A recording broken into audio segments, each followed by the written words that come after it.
Yun nga, matagal-tagal nga tayong hindi nakagawa ng ating mini vlog, kaya naman heto, tara samahan nyo akong sunduin ang aking girlfriend bago pa mag-umpisa ang aking klase. Dahil nga sa mas nauna ang kanilang klase ay heto nga, on schedule muna ako sa pagsundo sa kanya for today's video. Kaya naman kung gusto mong malaman ang buong kwento ay huwag mo nang patagalin, panoorin mo lang ng buo ang ating video at ikukwento ko sa'yo. O tara na, intro, pasok!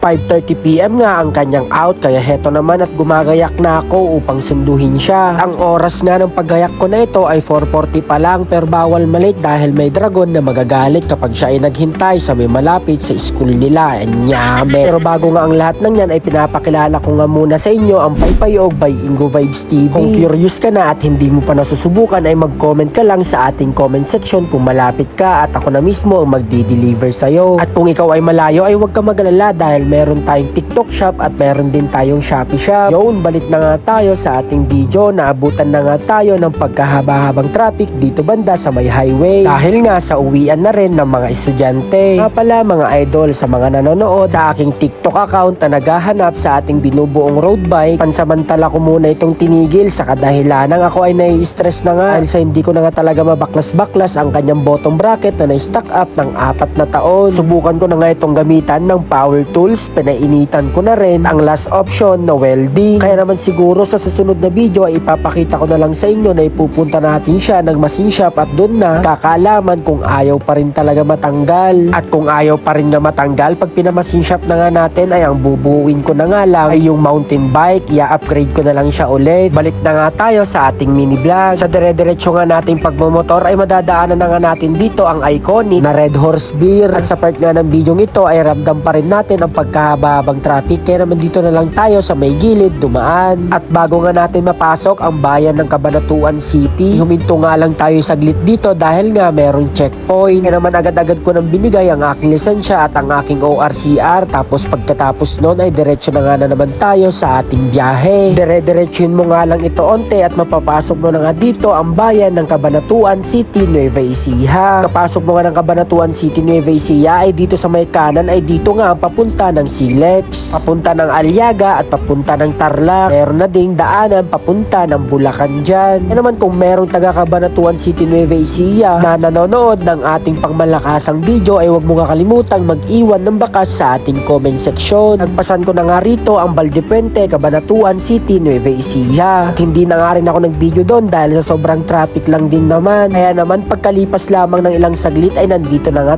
tayo sa Pinma Araulio, Cabanatuan City, Nueva Ecija Campus. Bago mo nga ipagpatuloy ang panonood ng aking video, pwede mo bang i-check idol baka hindi ka pa naka-follow? Inaanyayahan na nga rin kitang i-follow ang aking Facebook page. Nang sa ganun ay mas rumami pa tayong mga istibis. Sa part ng video ito nga ay naghintay nga ako ng halos 15 minutes at sa wakas ay lumabas na nga ang aking girlfriend. Kaya naman hinanda ko na ang kanyang helmet. Nang sa ganun ay iwas huli at the same time safety kaming dalawa. Maraming nagtatanong kung gumagawa pa nga ba talaga ako ng aking mga content o vlog. Ang sagot ay malinaw na oo dahil napapanood nyo pa ako mga idol. Kasi halos lahat ng aking followers ay hindi na nakikita ang aking mga ginagawang video. Pero ayos lang yon dahil kung isa ka sa aking tunay na followers ay ikaw na mismo ang magsisearch sa akin para panoorin ang aking mga video. May mga araw na hindi ako nakakagawa ng content dahil minsan ako ay tinatamad. Minsan naman ay wala talaga akong maisip na gawing content. Dahil sa pinagpopokusan ko ngayon ang Paypayog by Ingo Vibes TV, ang ating binebentang pabango. Nagfofokusan ko ngayon ang Paypayog by Ingo Vibes TV kung ano pa nga ba ang mga pwede naming i-innovate ang sa ganun ay mas quality ang darating na pabango sa inyo. At yun na nga, naabutan na naman kami ng pagkahaba-habang traffic. Ay naman dito ko na tinuloy ang aking video sa may Talavera. Naisipan nga rin namin merienda muna bago kami umuwi. Ang mga estudyanteng taga Talavera, Nueva Ecija dyan ay alam kong sikat na sikat sa inyo ang McFries. Kaya naman sa mga nahagip ng camera namin ay shoutout sa inyo. At sa hindi nga rin katagalan, naluto na ang aming order. Kaya heto, kinuha ko na sabay lagay sa aming lamesa. At meron ngang nakapansin sa ating 360 camera. Ito, sabay-sabay natin panoorin. Sobrang kukulit nila.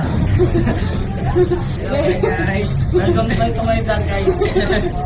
Nandito nga po pala kami sa McFries guys. Napulangan nyo! Kahiin nyo! Masarap yung pagkain dito. Sarap talaga guys. Hoy! Pwede ba ilayo mo sa akin to? Ayoko makita ito. Maita ulo ko. Yun, pagkatapos nga ng ilang minutong bardagulan sa mga batang ito ay eto nga at kumain na nga rin kami ng aking girlfriend. Shout out na nga lang sa inyo mga dalawang batang kolokoy. Sa mga nakakilala sa kanila ay huwag nyo kakalimutang itag sila. At sa mga bago pa nga lang dito sa aking Facebook page ay huwag mong kakalimutang mag-comment sa ibaba ng ating video kung taga saan ka upang sa ganun ay malaman ko naman kung saan na nakakaabot ang aking mga ginagawang video katulad neto. Once again, this is Ka Jerome ng Matas na Kahoy, also known as Ingo Vibes TV. Maraming salamat. See you in my next vlog.